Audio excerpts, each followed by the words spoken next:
রাত্রেবেলা একটি মহিলা রেল লাইনের পাশে থেকে হেঁটে হেঁটে বাড়ি আসছিলেন, কিন্তু তার সাথে যে কি ঘটনা ঘটল তা আপনারা শুনলে শিউরে উঠবেন। এবং সেই ঘটনা ঘটার পরে বহুদিন ধরে তার সাথে যে কি ঘটেছিল আপনারা সত্যি সবাই শুনলে চমকে উঠবেন। নমস্কার শ্রোতা বন্ধুরা, আত্মা ও ঈশ্বর চ্যানেলে আপনাদের সবাইকে স্বাগত। আশা করি আপনারা ভালো আছেন, সুস্থ আছেন। আত্মা ও ঈশ্বরের প্রত্যেকটি ঘটনাকে আপনারা এত ভালোবাসা দিচ্ছেন, আমি সত্যি আপ্লুত সেই কমেন্টগুলো পড়ে। যদি আপনাদের সাথেও এরকম কোনো ঘটনা ঘটে থাকে, যেটা অলৌকিক হোক, অতিজাগতিক হোক, ঐশ্বরিক হোক বা যে কোনো ধরনের ঘটনা, আপনারা কিন্তু আমাকে নির্দ্বিধায় পাঠাতে পারেন। তার জন্য আপনাদের যেতে হবে আমার ডেসক্রিপশন বক্সে, সেখানে আমার ইমেল আইডি দেওয়া রয়েছে। আপনারা সেখানে গিয়ে আমাকে মেল করতে পারেন। তাহলে চলুন বেশি কথা না বলে শুরু করা যাক আজকের আসল ঘটনা। ঘটনাটি আমাকে পাঠিয়েছে প্রণব। এই ঘটনাটা প্রণবের মামির সাথে ঘটেছে। প্রণবের বাড়ি কিন্তু বারাসাত, প্রণবের মামা বাড়ি মসলন্দপুর, এবং মসলন্দপুর ও গোবরডাঙ্গার মাঝখানে হচ্ছে প্রণবের মাসি বাড়ি। তো প্রণবরা সেদিন তাদের মাসি বাড়িতেই এসেছিল, কারণ মাসির মেয়ের অন্নপ্রাশন ছিল। এটা কিন্তু অনেক বছর আগের ঘটনা, প্রায় 15 বছর হয়ে গেছে এই ঘটনাটা ঘটেছে প্রণবের মামির সাথে। মূল ঘটনায় আসার আগে একটু ওদের বাড়ির ডিস্টেন্সটা সম্পর্কে বলে রাখি, বা কীভাবে যেতে হয় সেটা বললে আপনাদের হয়তো একটু বুঝতে সুবিধা হবে। মসলন্দপুরে বাজারের কাছাকাছি কিন্তু বাড়ি হচ্ছে ওই প্রণবের মামা বাড়ি, মামি বাড়ি আর কি, ওখানেই রয়েছে, মামি ওখানেই থাকে। আর এদিকে যে প্রণবের মাসি বাড়ি, সেটা ওই গোবরডাঙ্গা এবং মসলন্দপুরের মাঝখানটায় পড়ছে। যদি রেল লাইন দিয়ে আসা যায়, রেল লাইন বলতে নয়, রেল লাইনের পাশে কিন্তু একটা রাস্তা আছে ওখানে মসলন্দপুর আর গোবরডাঙ্গা যাওয়ার জন্য। গোবরডাঙ্গা যে শ্মশানটা রয়েছে তার পাশ থেকে কিন্তু একটা রাস্তা চলে গেছে। এখন তো যাওয়া যায় হয়তো শুনেছি, কিন্তু আগে খুব ভালোভাবে না যাওয়া গেলেও মোটামুটি ওখান থেকে যাওয়া যেত। আর যদি ওরা ওই শর্টকাট রাস্তাটা ধরতো তাহলে ওদের যেতে খুব সুবিধা হতো, তাড়াতাড়ি চলে যেতে পারতো। যথারীতি প্রণবদের বাড়ি যারা ছিল তারা আর প্রণবের মামা বাড়ির সবাই ওই মাসি বাড়িতে চলে এসেছিল আগের দিনই, থেকেছে। পরের দিন অনুষ্ঠান হয়েছে। অনুষ্ঠান হওয়ার পরে দুপুরে যেহেতু খাওয়া দাওয়া হয়েছে, খাওয়া দাওয়া কমপ্লিট করার পরে অনেকেই চলে এসেছিল, আর থাকেনি। প্রণবের বাবার বাইক ছিল, তো প্রণবের বাবাই কাকু, প্রণব আর প্রণবের মা বাইকে করে চলে এসেছিল মামা বাড়িতে। আর এদিকে বিকেলের দিকেই সবাই কিন্তু চলে গিয়েছিল। প্রণবের যে মামা রয়েছে আর দিদা থেকে গিয়েছিল, বাকি যারা ছিল সবাই চলে গিয়েছিল। যেহেতু একটা অনুষ্ঠান হলে বাড়িতে তো কাজবাজ থাকে, মোটামুটি একটা অনুষ্ঠান হওয়ার পরে বাড়ি সব পরিষ্কার পরিচ্ছন্ন করার জন্য। তো প্রণবের মামি সেদিন মাসি বাড়িতে থেকে গিয়েছিল, ভেবেছিল যে কাজ টাজ করে সন্ধ্যাবেলার দিকে আবার বাড়ি চলে যাবে। সেই দিন প্রণবের মামির শরীরটা খুব খারাপ ছিল। শরীর খারাপ বলতে কি, ওই কাজবাজ করেছে, রান্নাও করেছিল কিন্তু প্রণবের মামি খুব ভালো রান্না করতে পারে, প্রণব বলল। তো সেইভাবে যে অন্নপ্রাশনে রান্না বান্না সব হয়েছে, সমস্ত কিছু প্রণবের মামি রান্না করেছে। এবার হয় না, ওই যে রান্না করলে যে আর কি রান্না করে তার না খেতে ইচ্ছা করে না, ওই যে মাছের গন্ধ, মাংসের গন্ধ, এইসব গন্ধে গা গুলিয়ে ওঠে, তো পরে আর খেতে পারে না। তো দুপুরে যখন সবাইকে খেতে দেওয়া হয় তখন কিন্তু প্রণবের মামি খায়নি, বলছে আমি পরে খাবো, তোমরা সবাই খেয়ে দিয়ে চলে যাও, আমি সন্ধ্যার দিকে বা রাত্রের দিকে বাড়ি যাচ্ছি। আর এদিকে প্রণবের যে দাদু, তিনি কিন্তু তার মাসির বাড়িতে, মানে প্রণবের যে মাসি, ওই দাদুর যে মেয়ে, তার বাড়িতে কিন্তু যাননি, কারণ তার শরীরটা খুব অসুস্থ ছিল, সেই কারণে সে হাঁটাচলা করতে পারবে না, তাই বাড়িতেই ছিল। হয়তো এই বাড়িতে রান্নাবান্না করে নিয়ে যাওয়া হবে। তো যথারীতি বিকেলবেলা হলো, প্রণবের দিদা ওই বাড়িতে রয়ে গিয়েছিল। আর সন্ধ্যাবেলায় ওনাকে বারবার খেতে বলার সত্ত্বেও উনি কিন্তু খেতে পারেনি। তা বলছে বাবার জন্য তো বাড়িতে নিয়ে যেতেই হবে, তো একটা কাজ করলে হয়, আমাকে সমস্ত কিছু দিয়ে দাও, আমি বাড়িতে নিয়ে যাই, বাড়িতে গিয়ে খেয়ে নেবক্ষণ। আরেকটা কথা বলে রাখি, প্রণবের মামির কিন্তু বড্ড সাহস হয় না, কিছু কিছু মানুষের খুব সাহস থাকে। এই সব আমি যেটা বলতে চাইছি আর কি, এই সবে কিন্তু ভয় পায় না প্রণবের মামি, কারণ প্রণবের মামি কিন্তু গ্রামেই মানুষ। আর এইসব জঙ্গল, তারপর অন্ধকার জায়গা বা ফাঁকা জায়গা, এইসবে চলাচল ওনার অভ্যেস আছে, তাই অতটা অসুবিধা হয় না। তখন সন্ধ্যা হয়ে পারেনি, সন্ধ্যা হবে তার আগে বিকেল পেরিয়ে গেছে আর কি, অস্ত চলে গেছে সূর্য। তো সেই সময় উনি বলেন এখনও তো সন্ধ্যা হয়নি, আমি তাহলে বাড়ি চলে যাই তাড়াতাড়ি। তো যাই হোক, যথারীতি উনি বেরোলেন। তো ওনাকে বারবার বলা হয়েছিল, দেখো সন্ধ্যা হয়নি, ঠিক আছে, যেতে যেতে হয়তো সন্ধ্যা হয়ে যাবে, তুমি যেহেতু বলছো রেল লাইনের পাশে থেকে যাবে, তাই কিন্তু তুমি একটা কাজ করো, তুমি রাস্তা দিয়ে অটোয় করে চলে যাও, একটু ঘুরপথ হবে ঠিকই, কিন্তু অটোয় করে গেলেই সুবিধা হবে। এদিকে শোনেনি, কারণ অটোয় গেলে একটা হয় না, আগেকার দিনের মানুষ ভাবে যে অটোয় যাবো 10-15 টাকা খরচা হবে, তার থেকে হেঁটে যাই না, এখান থেকে তো এইটুকুই, হেঁটে গেলে 10-15 টাকা বেঁচে যাবে। উনি এটাই ভেবেছিলেন আর কি, আর এটা ভাবা কোনো অস্বাভাবিক কিছু না, ভাবতেই পারে। তো ভেবেছিলেন ঠিক আছে, কোনো সমস্যা নেই, এখনও তো সন্ধ্যা হয়নি, তার আগে আমি জোর পায়ে হাঁটলে পৌঁছে যেতে পারবো। আর এই সিদ্ধান্তটাই সব থেকে বড় ভুল সিদ্ধান্ত হয়েছিল প্রণবের মামির। কারণ সন্ধ্যা তখনও হয়নি, কিন্তু ওরকম একটা জায়গা যেখানে গোবরডাঙ্গা শ্মশান রয়েছে, একটা বাজে একটা জায়গা, ভালো তো বলা যাবেই না কোনো মতে, সেখান থেকে যত বড় সাহসী হোক না কেন, সেখান থেকে কি করে উনি যাবে? আর সব থেকে বড় কথা, বিকেলবেলা বেরোচ্ছে ঠিক আছে, কিন্তু সাথে করে মাছ মাংস এগুলোকে নিয়ে যাওয়া ঠিক ওরকম একটা রাস্তা দিয়ে? যেহেতু ওই মামি, আমি মামি বলেই ডাকছি কারণ প্রণব আমারই বয়সী একটি ছেলে, তো ওই মামি খুব সাহসী একজন মানুষ, সেই কারণে কারোর কথাকে তোয়াক্কা না করে সেই মামি ওই রাস্তা দিয়ে বাড়ি ফিরছিলেন। যথারীতি যখন বাড়ি ফিরছিলেন তখন সন্ধ্যা হবে বা তার আগে আগে। তো সেই সময় একটা ঘটনা ঘটেছিল ওই জায়গাটায়, রেলে কাটা পড়েছিল, অ্যাক্সিডেন্ট হয়েছিল কোনো কারণবশত, সুইসাইড কিনা বা কোনো অ্যাক্সিডেন্ট এটা বলা খুব মুশকিল।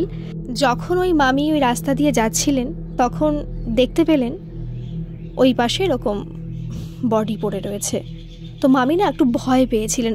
দেখুন, এই যে মানুষে যারা আত্মাকে ভূত প্রেত হিসাবে বিশ্বাস করে না, কিন্তু ওরকম একটা সিচুয়েশান দেখলে কিন্তু যে কেউই ভয় পাবে, খুবই পরিমাণে ভয় পাবে। তো মামি প্রচণ্ড পরিমাণে ভয় পেয়েছিলেন, আর ওটা দেখার পরেই থরথর করে কাঁপছিলেন তো অবশ্যই, আর জোর পায়ে হাঁটছিলেন কি করে ওই জায়গার থেকে বেরোবে এবং নর্মাল একটা মানুষজনের মধ্যে প্রবেশ করতে পারবে। তো সেই সময় যে কি ঘটনা হয়েছিল এটা মামি কিন্তু বাড়ি গিয়ে বলতে পারেনি, কারণ বাড়ি যাওয়ার পরে তো তার সাথে অনেক কিছু ঘটে গেছিল। তো পরে যখন সমস্ত কিছু ঠিক হয়েছিল, কারণ অবশ্যই ঠিক হয়েছিল, না হলে প্রণব আমাকে এরকম ঘটনা এখন পাঠাবে কেন, নিশ্চয়ই সমস্ত কিছু ঠিক আছে। যখন ওই মামি যাচ্ছিলেন আর যখন চেষ্টা করছিলেন এখান দিয়ে দ্রুত পায়ে অন্য জায়গায় পৌঁছনোর বা এখান থেকে বেরিয়ে যাওয়ার, তখন না ওই মামি পারছিলেন না। উনি পরে বললেন যে যেরকমভাবে স্পিডে উনি হেঁটে আসছিলেন তারপরে স্পিডটা আরও পরিমাণে বাড়িয়ে দিয়েছিলেন, কিন্তু সেখানে মনে হচ্ছে উনি জায়গা থেকে বেরোতে পারছেন না, কোনো মতেই বেরোতে পারছেন না। মনে হচ্ছে দ্রুত যতই দৌড়াক না কেন, যতই স্পিড বাড়াক না কেন, ওনার মনে হচ্ছে উনি যেখানে ছিলেন সেখানেই উনি আছেন, ওখান থেকে উনি বেরোতে পারছেন না।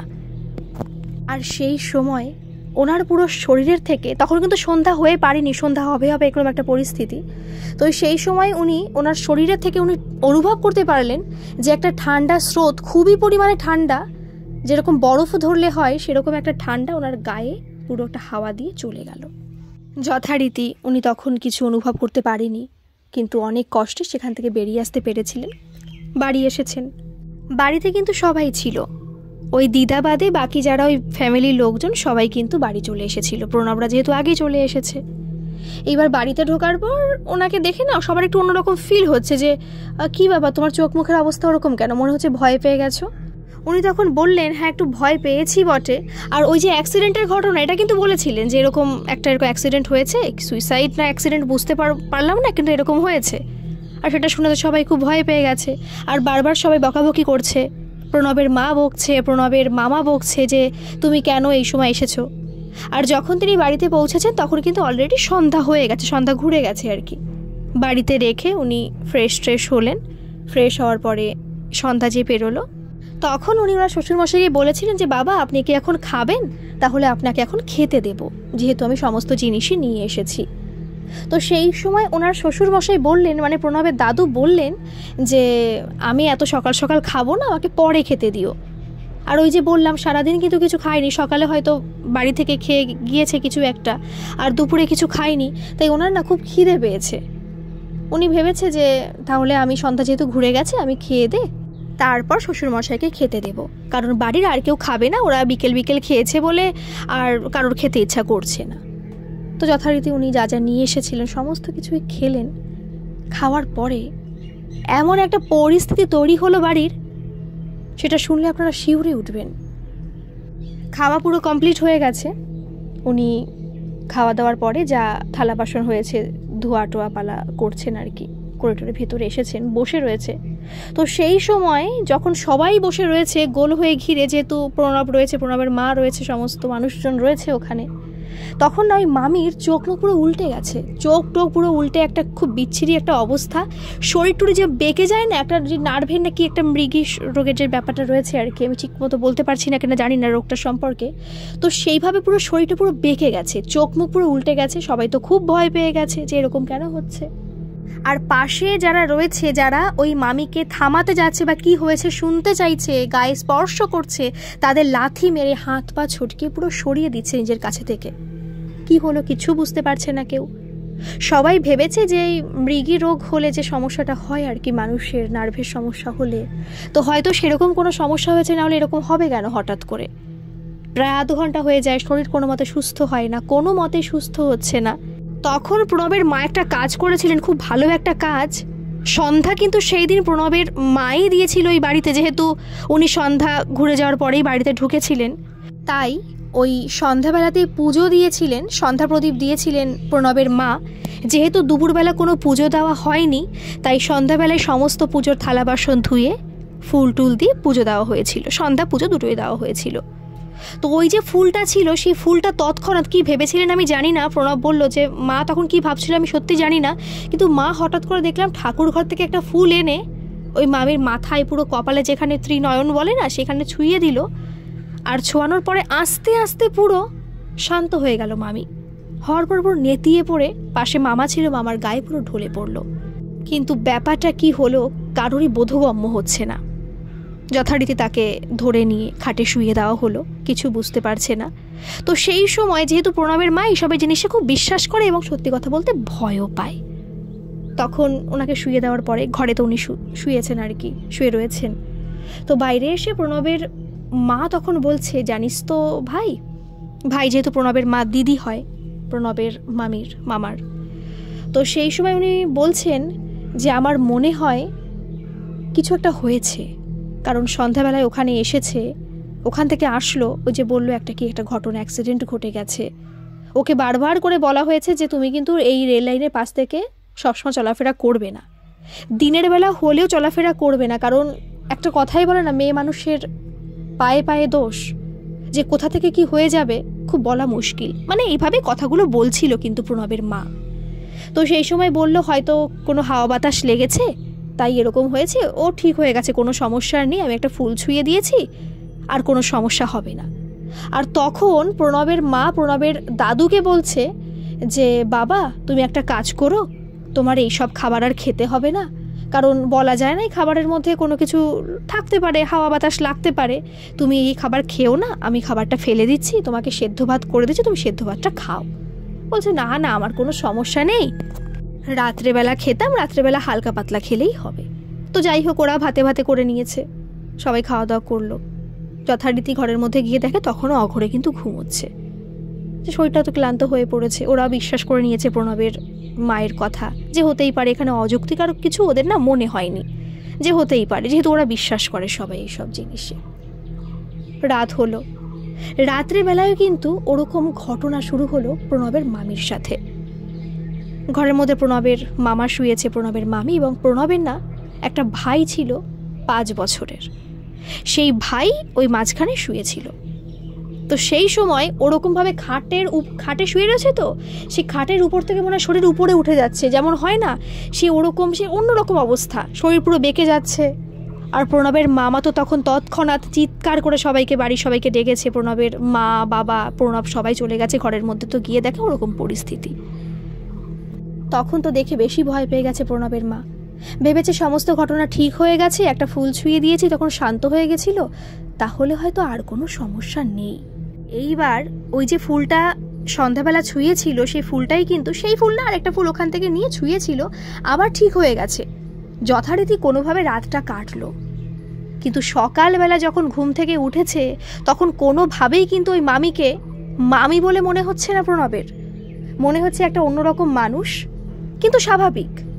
তেমন কোনো ঘটনা ঘটছে না, কিন্তু কথাবার্তা, চাল চলন সমস্ত কিছু কিন্তু অন্যরকম রয়েছে। মনে হচ্ছে একটা মেয়ে, কারণ ওর মামি যথেষ্ট বয়স হয়েছে, কিন্তু মনে হচ্ছে কোনো ইয়াং মেয়ে। সেই মেয়ে কথাবার্তা বলছে, স্মার্টলি কথাবার্তা বলছে, যেহেতু ওর মামি না তেমন মানে শিক্ষিত না আর কি। আসলে অনেক গরিব ঘরের মানুষ ছিল তো, তাই তেমন পড়াশোনা করতে পারেনি।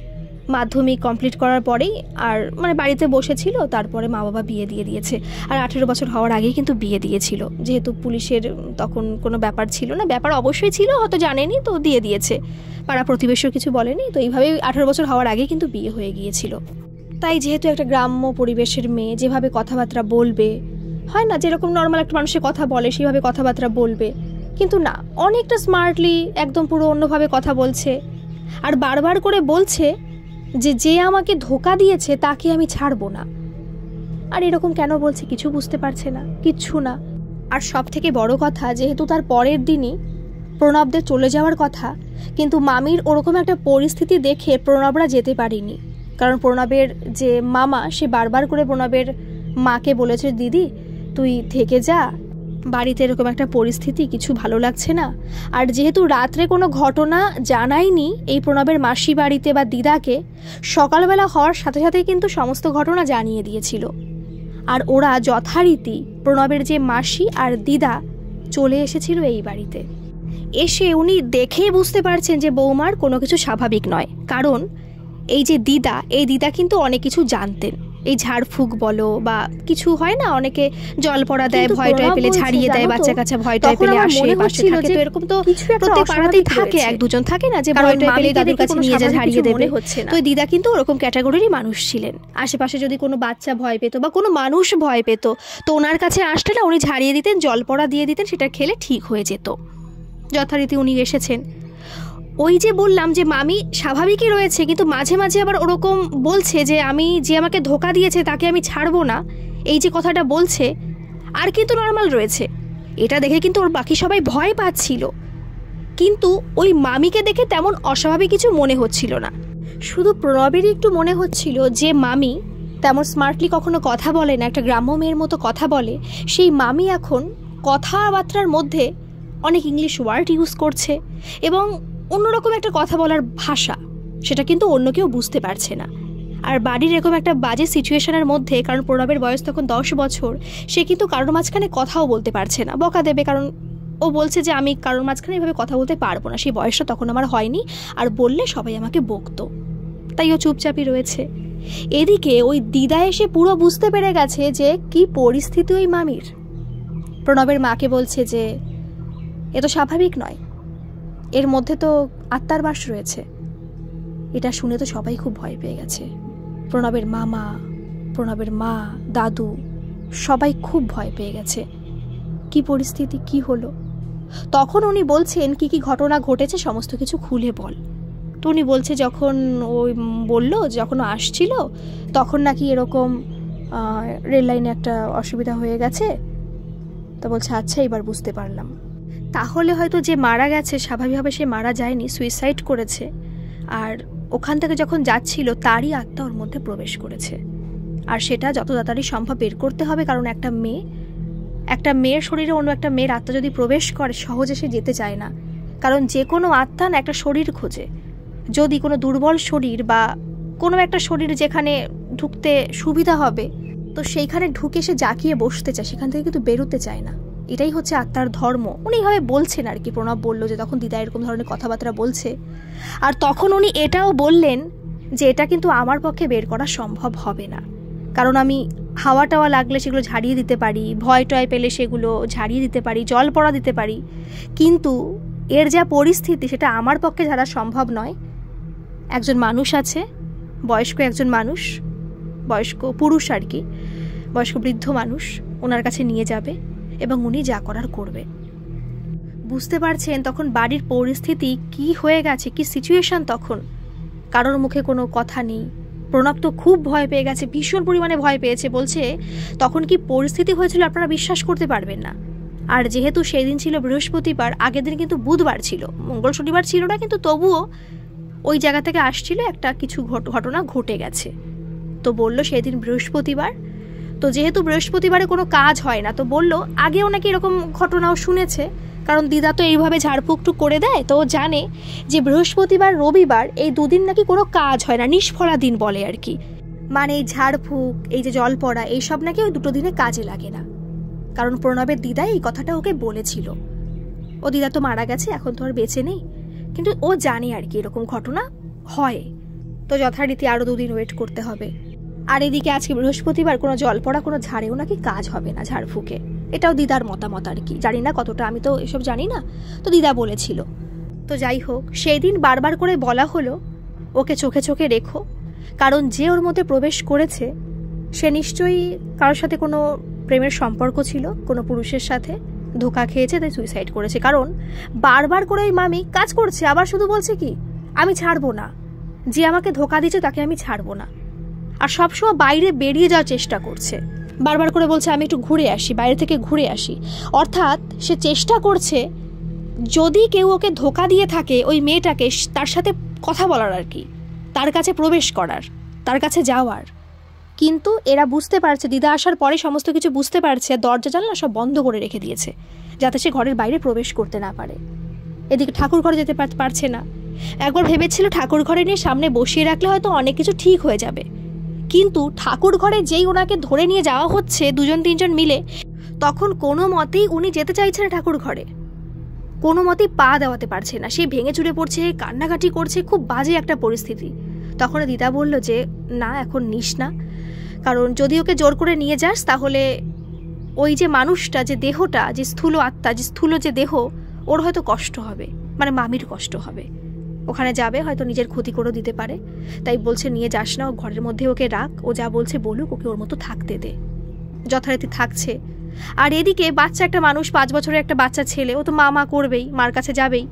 এদিকে মার কাছে বারবার করে যেতে বারণ করছে, ওকে যাস না, তোর মা একটু অসুস্থ আছে, তুই যাস না।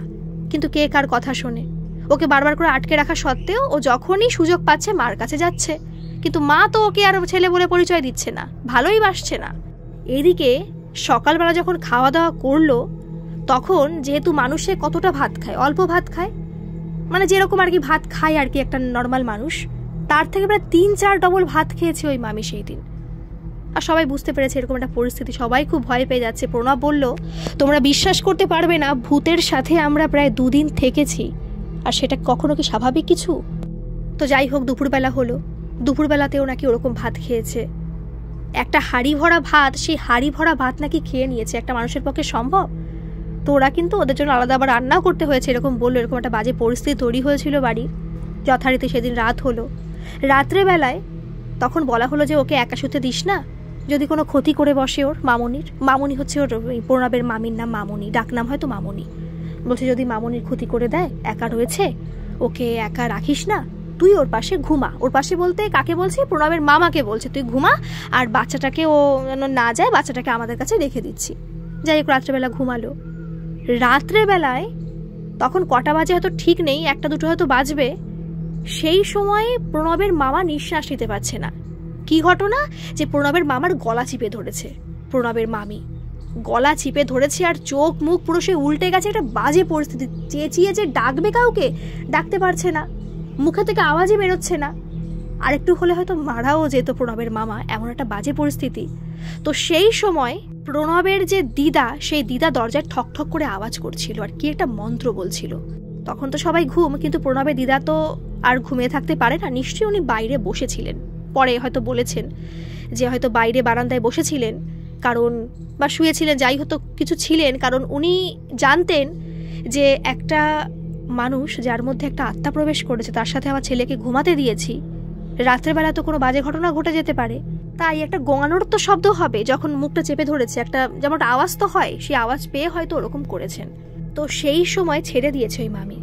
আর মামা উঠতে পারছে না, তবুও যথারীতি তাড়াতাড়ি গিয়ে দরজাটা খুলে দিয়ে মাকে জড়িয়ে ধরেছে, যে বলছে মা, মানে কথা বলতে পারছে না, গলা তো আওয়াজ নেই, গলা তো পুরো আটকে দিয়েছে। তো সেভাবে তার মাঝখানে বলছে যে মা, আমি কথা বলতে পারছি না, এরকম পরিস্থিতি। বলছে বুঝতে পারছি, রিল্যাক্স থাক, সবে বেশি বাজে না, ও ঘরে ঘুমাচ্ছে, ঘুমাক, দরজা খোলা থাক, আমরা বাইরে বারান্দায় আছি, যদি বাইরে বেরোনোর চেষ্টা করে আমরা দরজা দিয়ে দেব, কিন্তু ওকেও তো দেখা প্রয়োজন, যদি ভিতরে কোনো সমস্যা হয়। যথারীতি রাত্রেবেলায় সারাটা রাত ধরে চেঁচিয়েছে, সারা রাত ধরে, আর ঘুমায়নি। সারা জায়গায় নাকি কাটার দাগ, নিজের নখ দিয়ে নিজের গায়ে আঁচড় দিয়েছে, চুল টুল ছিঁড়ে ফেলেছে। একটা বাজে পরিস্থিতি, নিজেকেই নিজে কষ্ট দিচ্ছে। হয়তো চাইছে বেরোনোর, এখান থেকে বেরিয়ে হয়তো কোথাও যেতে চাইছে আর কি, কারোর সাথে হয়তো দেখা করতে চাইছে, কোনো কিছু বদলা নিতে চাইছে, কিন্তু কোনো মতে বেরোতে পারছে না। যথারীতি সেই দিন কোনো মতে কষ্টে মষ্টে কাটলো। পরের দিন শুক্রবার, পরের দিন খবর আসলো ওই যে সুইসাইড করেছে, যে ওই মেয়েটা এরকম সুইসাইড করেছে, এরকম মেয়েটার সম্পর্ক ছিল কোনো ছেলের সাথে, ছেলেটা ওকে ধোঁকা দিয়েছে, ছেলেটার সাথে বহুদিনের সম্পর্ক, শারীরিক সম্পর্ক, সমস্ত কিছুই হয়ে গেছে, এতটা ক্লোজ হয়ে গেছে, এতটা ইন্টিমেট হয়ে গেছে যে মেয়েটা কোনো মতে সেখান থেকে বেরিয়ে আসতে পারেনি, তাই সুইসাইড করেছে। ছেলেটা ওকে ধোঁকা দিয়েছে, অন্য কোনো মেয়ের সাথে সম্পর্ক। তো এই ঘটনা ওদের কান পর্যন্ত চলে এসেছে, কারণ এটা তো দূরের ঘটনা নয়, এটা ওই গোবরডাঙ্গা মসলন্দপুরের মাঝের ঘটনা, আর সেই ঘটনা ওদের কান পর্যন্ত পৌঁছে গেছে। তার মানে যে ঘটনা ঘটেছিল এটাই আর কি সত্যি ঘটনা, আর ওই মেয়েটার আত্মা কিন্তু এর মধ্যে প্রবেশ করেছে। যাই হোক, যখন পরের দিন সকাল হলো তখনও কিন্তু ঘুম থেকে ওঠেন ওই মামি, তখন ঘুমাচ্ছে অঘরে। রাত্রেবেলা এরকম বাজে পরিস্থিতি হলো, আর দিনের বেলা তখনও প্রায় 9টা-10টা বাজে, তখনও ঘুম থেকে ওঠেনি, ঘুমাচ্ছে। বলছে থাক, ওকে ডাকিস না, সারা রাত এরকম পরিস্থিতি হয়েছে, ওর নিজেরও তো অনেক কষ্ট হচ্ছে। যথারীতি প্রায় 11টার দিকে উঠেছে, উঠে ভাত যেভাবে আগের দিন খেয়েছে ওইভাবে ভাত টাত খেলো, দুপুরবেলা ওরকম সেম। আর মাঝে যখন ঘুম থেকে উঠেছে তখন বারবার করে বলছে আমাকে যেতে দাও, আমার এখান থেকে যেতেই হবে, আমাকে যেতে দাও, আমাকে একটা বোঝাপড়া করতেই হবে। কিন্তু যেহেতু সবাই জেনে গেছে এরকম বাজে পরিস্থিতি, আর এই ঘটনাটা বাইরে কোথাও জানাতে পারছে না, কারণ কে কিভাবে নেবে, কি হবে, কেউ বিশ্বাস করবে কি করবে না, একটা হাস্যকর ব্যাপার, বাড়ির বউয়ের এরকম পরিস্থিতি, কেউ কি বলতে চায়? কেউ বলতে চায় না, তাই চেয়েছিল ঘরের ব্যাপার ঘরের মধ্যেই রাখতে। যথারীতি সেদিন রাত্রে কোনো মতে কাটলো। রাত্রে কিন্তু স্বাভাবিক যায়নি, ভাববে না যে ওই রাত্রেটা ভালো গেছে, ওই রাত্রেও সেম পরিস্থিতি, কিন্তু রাত্রে ওই মামির পাশে ঘুমায়নি কিন্তু মামা। ভয় লাগে, কারণ আগের দিন পুরো মেরে দিচ্ছিল রাত্রেবেলায়, তার পাশে কি আর ঘুমাতে চায়? স্বাভাবিক ভয় লাগে প্রচণ্ড পরিমাণে, কিন্তু তাকে ঘরের মধ্যে রেখে দিয়ে ওরা বাইরেই ছিল, আর যখনই বেরোতে চাইছিল তখন বেরোতে দিচ্ছিল না। হাত পা সেদিন বেঁধে রাখতে হয়েছিল খাটের সাথে, খাটটার পুরো নাড়িয়ে দিচ্ছিল, এত পরিমাণে শক্তি তখন ওই মামির মধ্যে প্রবেশ করেছিল। যথারীতি সেই দিন কোনো মতে কাটলো। পরের দিন সকাল হলো, পরের দিন সকালে কিন্তু আর স্বাভাবিক নেই, সকাল থেকে চেঁচামেচি করেই যাচ্ছে, না ঘুম না কিছু, নিজেকে আঁচড় দিচ্ছে, নিজেকে কামড়াচ্ছে, কি একটা বাজে পরিস্থিতি। কারণ নিশ্চয়ই জানে আজকে শনিবার এবং আজকে আমাকে কোথাও নিয়ে যাওয়া হবে এবং আমার মধ্যে থেকে আত্মাটা বেরিয়ে যাবে, বা ওই আত্মাই হয়তো এই জিনিসগুলো ভাবছে, তাই কোনো মতেই আর সে স্বাভাবিক থাকতে পারছিল না, কোনো মতেই না। ভীষণ পরিমাণে তাকে বেঁধে রাখতে হচ্ছে সমস্ত জায়গার সাথে, কোনো মতেই স্বাভাবিক হচ্ছে না। তাকে গাড়িতে করে নিয়ে যাওয়া হয়েছিল, কারণ যেখানে নিয়ে যাওয়া হবে তিনি কোনো মতেই বাড়িতে আসবেন না, কারণ যেখানে নিয়ে যাবে সেখানেই তার সমস্ত সরঞ্জাম রয়েছে, মন্দির বলো, কোনো যজ্ঞের স্থান বলো, সমস্ত কিছু সেখানেই রয়েছে। তো যথারীতি তাকে নিয়ে যাওয়া হলো, কিন্তু গাড়িতে করে যখন নিয়ে যাওয়া হচ্ছিল তখন কিন্তু মোটেই সমস্ত কিছু স্মুথলি হচ্ছিল না। প্রণব যায়নি, কারণ প্রণবকে কোনো মতে নিয়ে যাবে না, পরে সমস্ত কিছু শুনেছিল, বলেছিল, আলোচনা তো হয় পরবর্তীকালে, কতবার যে আলোচনা এখনও হয় ওদের বাড়িতে এই ঘটনা নিয়ে, ও বলছে। তো যখন যাচ্ছিল তখন এই গাছ ভেঙে পড়ে, এই গাড়ির কোনো সমস্যা হয়, স্টার্টিং নেয় না, কত রকমের সমস্যা, কত রকমের বিড়ালের পথ কাটা, আরও কত ধরনের যে বাধা বিপত্তি এসেছে ওই রাস্তাতে, ওরা ধারণা করতে পারবে না। ভীষণ ভয় পেয়ে গিয়েছিল ওরা, তখন ভাবছিল যে এই যে আমরা যাচ্ছি আমাদের গাড়িতে কোনো অ্যাক্সিডেন্ট না হয়ে যায়, এত পরিমাণের একটা মনের মধ্যে ভয় নিয়ে ওরা ওই রাস্তা দিয়ে যাচ্ছিল। আর দিদা কিন্তু সমানে মন্ত্র বলে যাচ্ছিল, কারণ দিদা বলল পরে, যদি আমি ওই গাড়িতে যখন যাচ্ছিলাম তখন মন্ত্র না পড়তাম তাহলে গাড়ির অ্যাক্সিডেন্ট হতোই হতো, একদম এখানে কেউ আটকাতে পারতো না। আর সারা রাস্তা সবাই বলল, প্রণবের মাটা বলছিল যে তার মা নাকি সমস্ত রাস্তা মুখে কিছুটা বলছিল, কি বলছিল সেটা তো আর বোঝা যায়নি, কারণ মনে মনে বলছিল, মানে মুখে আর কি, আওয়াজ করে না। তো এরকম যাই হোক অনেক কষ্টে মষ্টে সেই জায়গায় পৌঁছানোর পরে সেখানে তো কোনো মতেই যাবে না, সবাই ধরে বেঁধে নিয়ে যাচ্ছে, কারণ 3-4 জন মিলে, প্রণবের দিদা নিচ্ছে, প্রণবের মা নিচ্ছে, প্রণবের মামা, প্রণবের বাবা, এতজন মানুষ মিলে তাকে নিয়ে যাচ্ছে, কিন্তু কোনো মতে নিতে পারছে না। ওই একটা মানুষ, একটা মহিলা, তার শক্তির সাথে কিন্তু কেউ পারছে না, কেউ না। কি একটা পরিস্থিতি ভাবতে পারছেন? যথারীতি ওনাকে নিয়ে যাওয়া হলো, দেখে তো চোখ মুখ পুরো উল্টে গেছে, যেরকম প্রথম 2 দিন হচ্ছিল, ওই যে মৃগী রোগের মতো যে বেঁকে যায় কিরকম হয়, তো সেরকমই হচ্ছিল। তো ওনাকে বললো যে ওই আমার সামনে রাখো। রাখার পরে এইবার যেই জায়গায় বসানো হলো সেই জায়গায় বসানোর পরে কিন্তু আর ওঠেনি, কিন্তু ওইখানে বসাতে গিয়ে সবার কাল ঘাম ছুটে গেছে, যে এতটা পরিমাণে শক্তি লেগেছে, কষ্ট লেগেছে। যথারীতি অনেক কষ্টে বসানো হলো কিন্তু আর ওঠেনি। সবাই অবাক হয়ে গেছে যে এত কষ্ট লাগছিল বসাতে, যেই বসালাম সে আর উঠছে না। সে পুরো সম্মোহিতের মতো এই যজ্ঞের যে আগুন রয়েছে সেই দিকে তাকিয়ে রয়েছে, যা জিজ্ঞাসা করছে সব বলছে। তো বলছে বাড়ি কোথায়, বলছে অমুক জায়গায় বাড়ি, কি পরিস্থিতি, সেগুলো বলেছিল। সেগুলো প্রণব জানে কিন্তু আমাকে বলেনি, কারণ সেগুলোকে বলবে, একটা মানুষ মারা গেছে তার সম্পর্কে। তো সমস্ত ঘটনাই বললো যে আমি এরকম মারা গেছি একটা সুইসাইড করে, আমার এরকম ভালোবাসা ছিল, কেউ ধোকা দিয়েছে আমাকে, তাকে আমি ছাড়বো না, আমাকে যদি এখন এখান থেকে ছাড়িয়ে দেন তাহলে আমি কোথায় যাব, অতৃপ্ত হয়ে ঘুরে বেড়াতে হবে, কিন্তু আমি তাকে শাস্তি দিতে পারবো না। তাকে বলতে হয়তো সেই পুরুষ মানুষটার কথা বলছে যে ওকে ধোকা দিয়েছে। তখন ওই বয়স্ক দাদু, বৃদ্ধ মানুষটি তখন বললেন যে দেখো, এরভাবে কথা বলছে, দেখো তুমি তো এর মধ্যে প্রবেশ করেছো, তোর সংসার আছে, এর নিজের একটা ছেলে আছে, স্বামী আছে, শ্বশুর শাশুড়ি সমস্ত মানুষ আছে, তুমি যে এর মধ্যে প্রবেশ করেছো, এ তাহলে সংসার করবে কি করে? তুমি কি চাও তুমি একটা মানুষকে শাস্তি দেওয়ার জন্য 4-5 জন মানুষকে শাস্তি দিতে? তুমি তো নিশ্চয়ই এমন নয়। তো এইভাবে এমন এমন কথা বলেছে, ওই যে আত্মাটাও নিজেই কনভিন্সড হয়ে গেছে যে সত্যিই তো, মানে এরকম মনে হচ্ছিল যে ও মনে হচ্ছে হ্যাঁ ঠিক বলছো এরকম। তো যাই হোক, অনেক যজ্ঞ করা হলো, যেভাবে মন্ত্র করে, যেভাবে বলে, কোনো ঝাঁটার বাড়ি বলে, এরকম বলে, এরকম কিন্তু কিচ্ছু হয়নি। উনি মন্ত্র বলেছেন, যজ্ঞ করেছেন। তো সেই সময় যজ্ঞটুকু কমপ্লিট হওয়ার পরে ওই মামি কিন্তু পুরো অজ্ঞান হয়ে গিয়েছিলেন। তারপরে ওনাকে জল টল দিয়ে জ্ঞান ফেরানো হয়। তখন উনি বললেন ওর মধ্যে কোনো কিছু আর নেই, যা ছিল, যে আত্মা ছিল সে চলে গেছে এবং সে নিজের ইচ্ছায় গেছে, তাকে কিন্তু জোর করে পাঠানো হয়নি। কারণ জোর করে পাঠাতে গেলে আমার হয়তো আরও অনেক মন্ত্র বা অনেক কিছু করতে হতো, কারণ ও নিজের ইচ্ছাতে এখান থেকে চলে গেছে, অনেক কষ্ট নিয়ে এসে গেছে। তো তারপরে মামি তো জ্ঞান ফিরল, কিন্তু শরীর তো পুরো অর্ধেক হয়ে গেছে। খাওয়া দাওয়া তো বলতে পারেন অনেকে খেয়েছে, কিন্তু কে আসলে খেয়েছে এটা তো বলা মুশকিল। যাই হোক, তো এই ছিল ঘটনা। পরবর্তীকালে কিন্তু প্রায় 1 মাস লেগেছিল তার সুস্থ হতে, হাতে অনেক তাবিজও দিয়েছিল। তারপরে অনেক দিন যেতে যেতে সমস্ত কিছু ঠিকঠাক হয়ে গিয়েছিল। তার পরের দিনও প্রণবরা ওখানে ছিল, 1-2 দিন থেকে তারপরে ওরা বাড়ি ফিরেছিল বারাসাতের বাড়িতে। তো এখনও নাকি ওদের মধ্যেই ঘটনাগুলো হয়, মানে কথাগুলো হয় যে এরকম এরকম হয়েছে, এরকম ঘটনা ঘটে। মামি শুনলে মামিরও নিজেরও ভয় লাগে। ওই রাস্তা দিয়ে মামি নাকি এরপরে কোনো দিনও আর যায়নি, কখনো, যদি দিনের বেলাও যায়, যদি পাশে কেউ থাকে তবু নাকি কখনো যায় না।